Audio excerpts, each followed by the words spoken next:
Delivery के time पे एक माँ को, एक होने वाली माँ को उसके डिलीवरी से पहले या डिलीवरी के बाद क्या उन कौन सी चीज़ों की ज़रूरत होती है, आज हम उसको देखेंगे। क्योंकि अभी तक तो हमारा फोकस हमेशा होता है कि न्यूबॉर्न बेबी के लिए क्या चाहिए, उसकी हम सारी तैयारियां करते हैं। लेकिन मदर के लिए बहुत सी इंपॉर्टेंट चीज़ें होती हैं जो कि अगर हमें पता हो और हमारे पास हो तो ये बहुत ज़्यादा ही कामयाब रहती हैं। तो सबसे पहले अगर हम बात करते हैं कि डिलीवरी से पहले हमें क्या चीज़ें चाहिए होती हैं, तो वो बहुत ही इम्पोर्टेंट चीज़ है, जैसे कि anti stretch mark cream and anti stretch mark oil. तो ये जो चीको ब्रांड के एंटी स्ट्रेच मार्क क्रीम और ऑयल हैं, इनको हमें जैसे कि प्रेगनेंसी स्टार्ट होने पे, जैसे कि 2 या 3 मंथ से ही इसको लगाना शुरू कर देना चाहिए। तो उसी समय अगर हम इसको यूज़ करना शुरू करते हैं तो इसके अच्छे इफ़ेक्ट्स आते हैं। तो ये बहुत ही इसेंशियल चीज़ है जो हर मदर को यूज़ करनी चाहिए, ऑयल एंड क्रीम। ठीक है, उसके बाद बिफ़ोर की चीज़ें तो और नहीं है, आफ्टर वाली चीज़ों में जो आपको इम्पोर्टेंट चीज़ें हैं जो हमें रखनी चाहिए, वो ये है कि सबसे पहले ये मैटरनिटी ब्रा आती हैं। इसमें क्या डिफरेंस होता है कि फीड कराने के लिए अलग से अरेंजमेंट होता है। इसमें इस तरह का देखिए ये लगा होता है कि आपको बेबी को फीड कराना है तो आप इसको इस तरीके से उतार के यूज़ कर सकते हैं।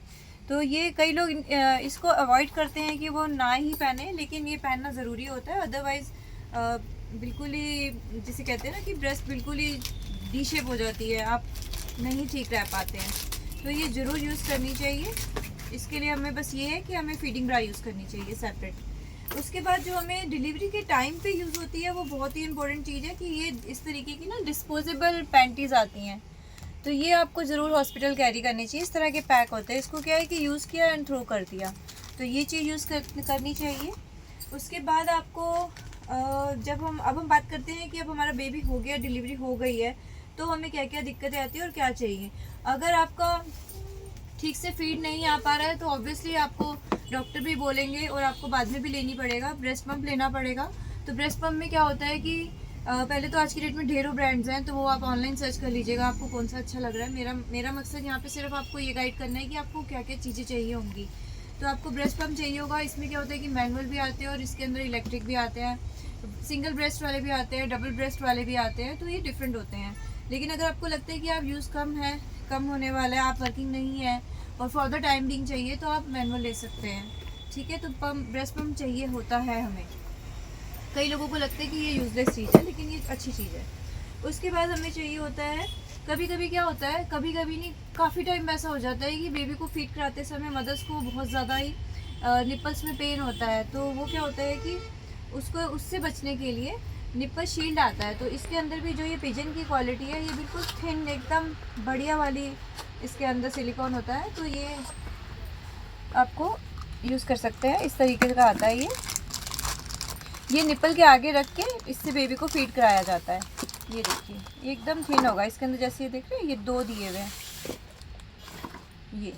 ये आप आगे लगा लीजिए, तो जो आपको क्रैक निपल है, सोर है, तो उससे बचाव हो जाएगा और आप बहुत कंफर्टेबली इसको बेबी को फीड करा सकेंगे। तो ये बहुत ही ज़रूरी चीज़ है, ये यूज़ करनी चाहिए। ठीक है, उसके बाद क्या होता है, और क्रैक निपल वगैरह के लिए, निपल्स को बचाने के लिए ये एक इम्पोर्टेंट क्रीम आती है। इसकी खास बात ये है कि इसको लगा कर भी आप बेबी को फीड करा सकते हैं। तो मतलब ऐसा कोई डर नहीं है कि निपल पे क्रीम लगा लिया फीड कैसे कराएंगे, इसको लगाए भी फीड करा सकते हैं। तो ये निपल क्रीम बहुत अच्छी है, इसको देख सकते हैं, ये आपके काम की चीज़ है। उसके बाद आपको क्या चाहिए रहता है कि आपको चाहिए हो गए ब्रेस्ट पैड। क्योंकि जब हमारी डिलीवरी के बाद हम फीड कराना शुरू करते हैं तो कई बार फीड इतनी ज़्यादा होती है कि अक्सर वो आपको इन ब्रेस्ट पैड्स की ज़रूरत होती है। और ये भी डिस्पोजेबल ब्रेस्ट पैड है, इसको भी अपनी ब्रा के अंदर लगा लिया जाता है और इस तरीके से हम यूज़ कर सकते हैं। तो ब्रेस्ट पैड आपकी एक इसेंशियल आइटम है एक मदर के लिए, ये आप ज़रूर रखिएगा। उसके बाद आपके पास आपकी आती है इस तरीके की मैटरनिटी बेल्ट बोलते हैं इसको। ये क्या है कि आप अपनी टमी के ऊपर लगा लेंगे और ये एडजस्टेबल होती हैं। मैं आपको दिखाती हूँ थोड़ा सा। ये क्या होता है कि डिलीवरी के बाद मसल्स इतनी लूज़ हो जाती हैं कि आपको लगेगा कि कुछ सपोर्ट करने के लिए होना चाहिए, तो इसको आप स्टार्टिंग से ही यूज़ कर सकते हैं।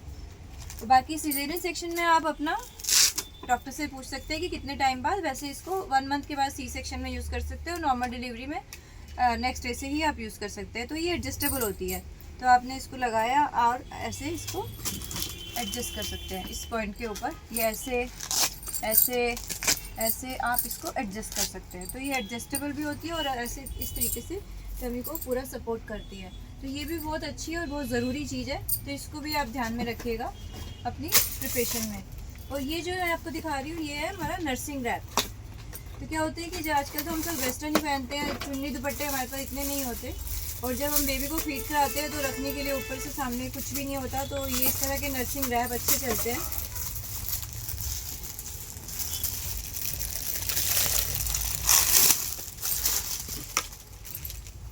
तो इसमें क्या होता है कि इसको, इसमें भी ना ये स्पेशल है, इसके अंदर ना जैसे यहाँ ऊपर नेक पे इसके एक वायर है, उससे क्या होता है कि बच्चा सफोकेट नहीं होता। तो आपने जैसे इसको इस तरीके से पहनना, मैं आपको दिखाती हूँ अभी कैसे करेंगे इसको। तो आपने इसको पहले इसको सेट कर लिया इस तरीके से, उसके बाद जब आप इसको पहनते हैं ना ऐसे सिंपल,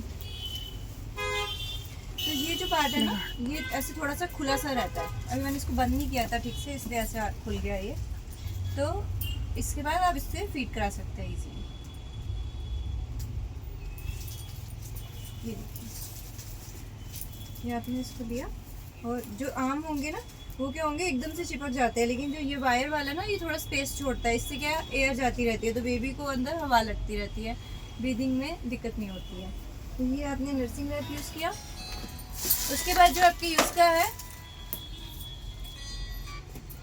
इस तरीके का, अक्सर न्यू मदर्स को फीडिंग में बहुत ज़्यादा प्रॉब्लम होती है, तो जो फीडिंग पिलो होते हैं वो कई तरह के होते हैं, लेकिन जो मैं अभी आपको दिखाने वाली हूँ ये क्या है कि ये एडजस्टेबल फीडिंग पिलो है। इसको आप, इसमें आप बच्चे का हेड, उसके बॉडी, उसके बम्स अपने अकॉर्डिंग ना एडजस्ट कर सकते हैं। जैसे कि ये देखिए, मान लीजिए आप बैठे हुए हैं, ठीक है, और आपने बेबी को ऐसे लिया। अब हो सकता है कि आपको बेबी का हेड इतना ऊपर नहीं चाहिए, आपको नीचे चाहिए, तो आपने इसको नीचे कर दिया। हो सकता है आपको इतना चाहिए, आपने इसको कर दिया। आपको और ऊपर चाहिए तो आपने इसको और ऊपर कर लिया। तो ये क्या है कि एडजस्टेबल है, आप इसको अपने अकॉर्डिंग अपने बेबी की हाइट अपने हिसाब से सेट कर सकते हैं। जो दूसरे होते हैं उनके अंदर एक फिक्स हाइट हो गया, आपने एक बार बेड से बांध दिया तो जहाँ है वहीं रह जाएगा, तो इसलिए ये भी एक अच्छा पिलो है। तो ये वीडियो में एक मदर्स की सारी ज़रूरत की चीज़ों को बताना और समझाना ही ऑब्जेक्टिव था। आशा है आपको इससे मदद मिली होगी। Thank you.